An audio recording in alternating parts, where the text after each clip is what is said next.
Hello, hello, hello, debt-free degree beloveds. Y'all, I am so delighted to be with this lady. Number one, she is a number one best-selling author on Amazon of this amazing book. And this book is entitled Finish College in High School, The Family Guide to a Debt-Free Degree, but with dual enrollment. So I talk about dual enrollment a little bit in here. Y'all, this is like the entire blueprint right here. And so, because obviously of the synergy of debt-free degree and this whole focus on working smarter, not harder, I reached out to Shelley, got to know her. I think we met via LinkedIn, and we've had a couple of conversations. I got to be on the launch team. I got to read this ahead of everybody else, and then I got to be a part of the movement that made her a number one bestseller. And so it is a joy and honor, a delight to have you here, Shelley. So thank you so much. Welcome. Thank you so much, Dr. Roz. I am so excited. You have been such a huge cheerleader and support for me, and I am just thankful for your friendship and just for you. Thank you. Thank you. Thank you. Well, you're absolutely amazing. It's so interesting because there are people who believe in the power of competition. And for me, competition is scarcity mindset. For me, the real power is collaboration. Because even though I have spent almost 40 years in and around higher education, which is a really long time, however, I don't know all the things. And I do not know, even though my son did dual enrollment, I have a lot of students that do dual enrollment. I have my own, through my son, his dual enrollment story. But your deep dive was so, so incredible that I couldn't even offer that to my students like you do. So why wouldn't I recommend this book? And so let's just jump in. Tell me, I because I know you, I know that there were parts of this that were hard for you to write. And I don't know if you want to share about that, or if you want to share about your motivation, or you want to share about your debt-free degree philosophy. Like we're just jump off, Shelley, and we'll have a conversation. And usually these are about 10 to 15 minutes, but I feel like I could talk to you for like 19 hours. I So feel like we're that gonna too. try to, so yeah. I feel like that too. Yeah, it was really hard for me to write because I'm an introvert by nature. And it was just hard to put the good, the bad, and the ugly out there. And I kind of wrote the story and then worked with a couple of editors, and they were like, you need to be more honest. This sounds way too perfect. And I was like, but it wasn't. The whole process was not perfect. It was hard and it was a big learning experience. And my editors were like, then you need to tell your reader that. They need to hear that. They don't want to hear perfect. Yeah. So, yeah, it was hard to kind of put all of that out there and lay it out on the table. And everybody's been so supportive. I haven't had anybody shocked with my personal Great. drama and personal things. But for whatever reason, I feel like we tell ourselves this story that I can't let people see who I am because they will judge me or whatever. And most people don't. Most That's people right. are kind people. That's right. That's right. That's right. And I think all of us have parts of our own story, whatever it is that we would like to hide. And if we let people know that here's where we started and here's where we ended, and it was so easy, there were no bumps in the road, that tells them that when they start there and there's 19 bumps to get to there, then they've done it wrong.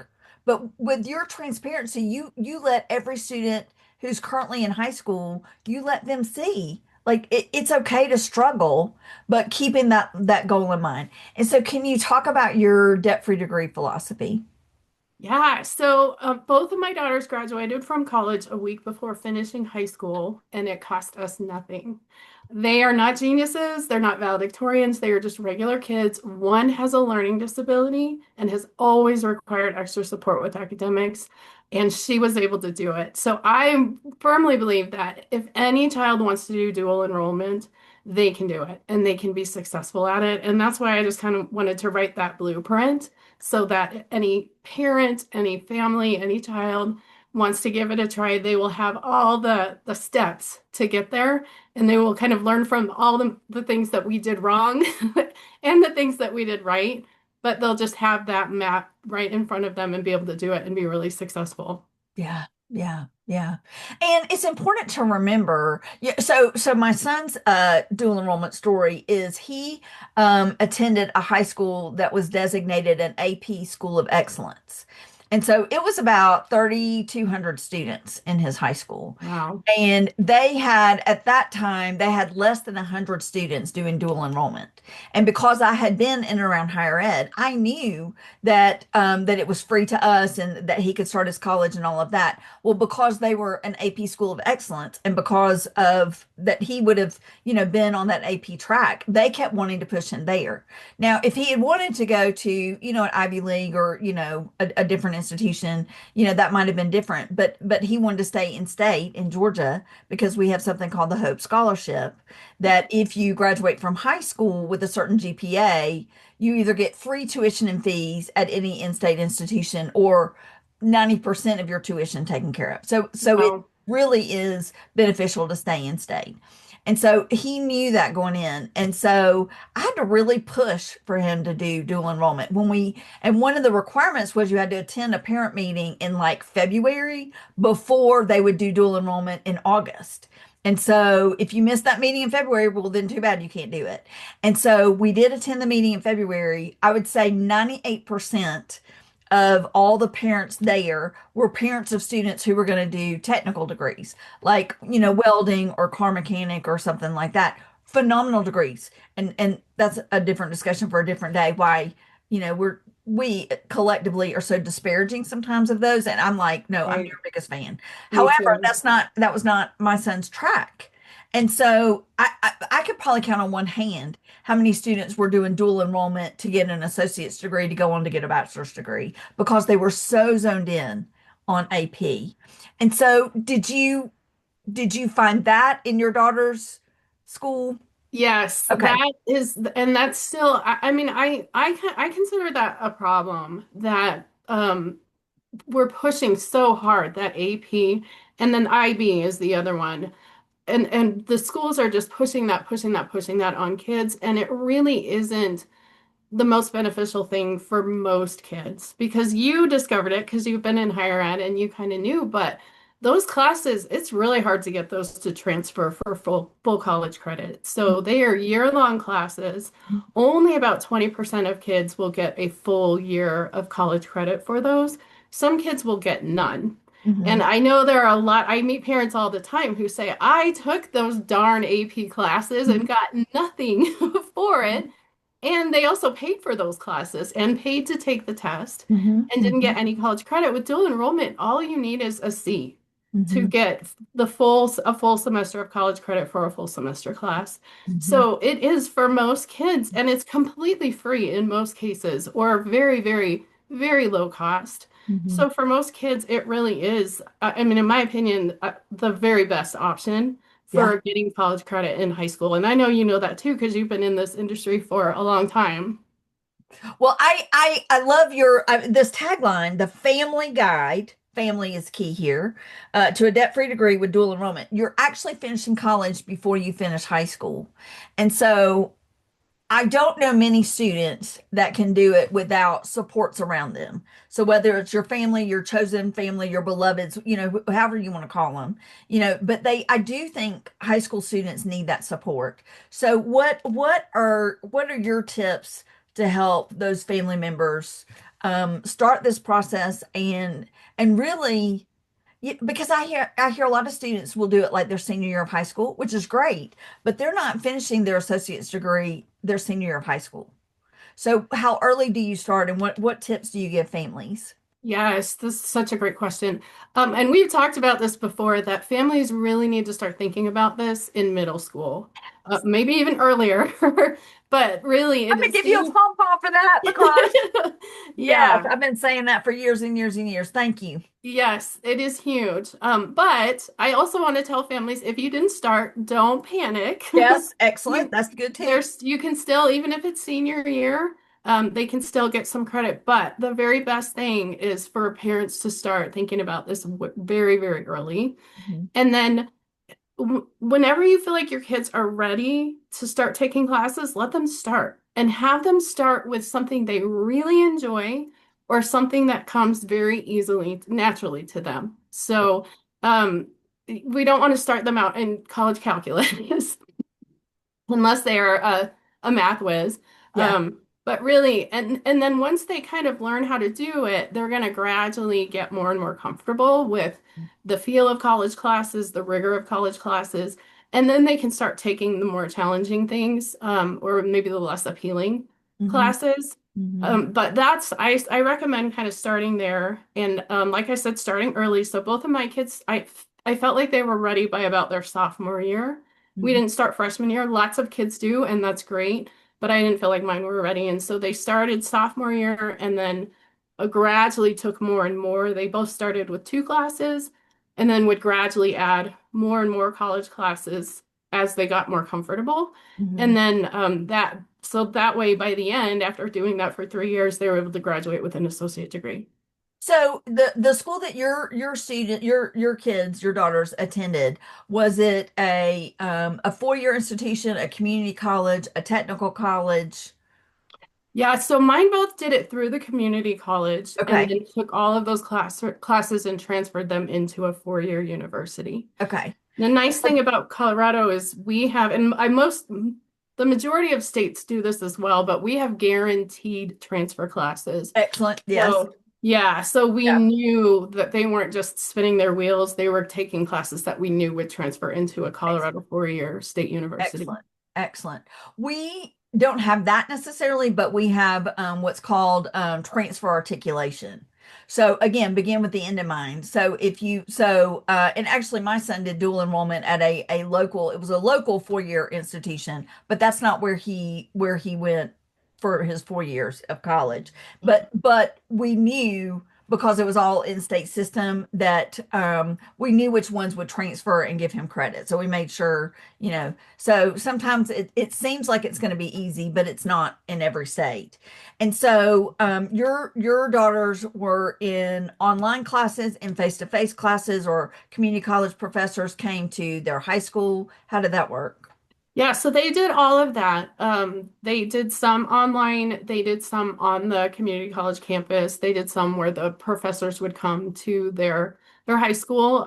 We just kind of made it work. Every semester we would look at what were the different offerings and what was her high school her high school life going to look like and how could Yeah. we fit those classes in? Because my kids did also have a normal teenage life. Like they went Yes. to prom, homecoming, Yes. sports, high school sports. They even did college Clubs. sports while in high school. So they had that full normal high school experience, but we just put those classes in wherever they would Yeah. fit.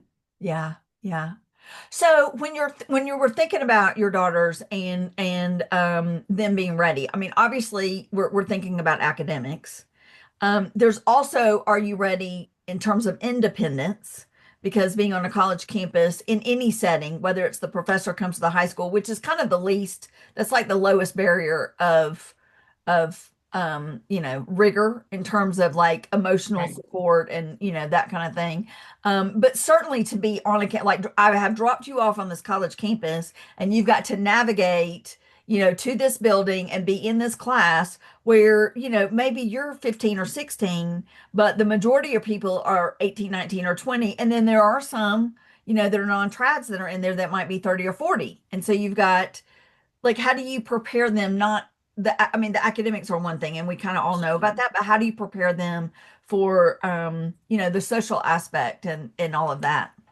Yeah, so we actually, before they started taking classes on the college campus, we actually went early and like a week before they were going to take classes and walked them physically to each classroom so that they would be able to find it because that can be really overwhelming Yes. to step onto this college campus site unknown. So we made sure they knew like specifically where everything was. We also, of course, a lot of parents will say, "Oh, I'm scared. What about a 19-year-old with bad intentions and your 16-year-old daughter?" And I get that. But we didn't really find that at the community colleges. People Excellent. who were there, they're just wanting to advance. They're wanting to finish school. A lot of them were single moms who would take my girls under their wings. So we were constantly having those conversations of be careful of people around you. There may be some without good intentions, but those are at the high school too, not just Oh at the yeah, community college. exactly. Yes, So just yes, having those conversations of yes, be safe and smart yes, wherever you go. They yeah, never encountered an unsafe good. situation. They really just enjoyed the people even more because, like I said, there were older working adults, there were people from other countries taking classes, just a really diverse mix of people. And then the professors, in our opinion, there's nothing compares to a really good college professor. Yeah, And yeah, have advanced degrees, they are working in the field, they are highly engaging. And yes. so it was just all around such a great experience. Yes, yes, yes. Well, as a former a former higher ed instructor, I accept that. So thank you. Because It's I true. loved my time in higher ed. I really, really did. And part of the time I was teaching, part of the time, the majority of the time, I was working with students with disabilities as the Wow. disability services coordinator. So when you were talking about your daughter, um, Hmm. and registering for services if needed and that kind of thing. And so again, this time went by so quick. What is one thing, Shelley, that either we haven't talked about that you would like to mention, or just one way and definitely tell people how they can get the book and get in touch with you, and then we'll close. Yeah, I think just to tie it back to debt-free degree, I always like to make sure parents, and I know you're saying this too, um, just parents be mindful of the student loan um industry. It kids can get sucked into that and their lives destroyed. And so I love what you're doing in just helping kids avoid that because it can get out of control very, very fast. So that's just my message is, and I talk about it in the book, and I know you talk about it, to just be really, really careful. There are so many other ways to pay for college, and we just need to be creative and not assume this is the only way. So that Yep. is my message. Love it, love it, love it, love it. Well, obviously they can get the book on Amazon, and are there other Everywhere. places that they can follow you or reach out to you? Yeah, so yep, the book's available everywhere. You can find it Barnes and Noble, Amazon, all over the place. I am on all the socials at just Shelley Branine. My website is shelleybranine.com, and I have lots of free resources, information there, so you can definitely go check that out as well. Excellent. Excellent, excellent, excellent. You are such a love bug. You are so brilliant. I am so delighted that we had this time. Cannot wait to share this interview with all of my debt free degree beloveds. And thank you for championing debt free degree. Thank you for being so amazing and for really giving us a deep dive into dual enrollment. I'm really, really grateful.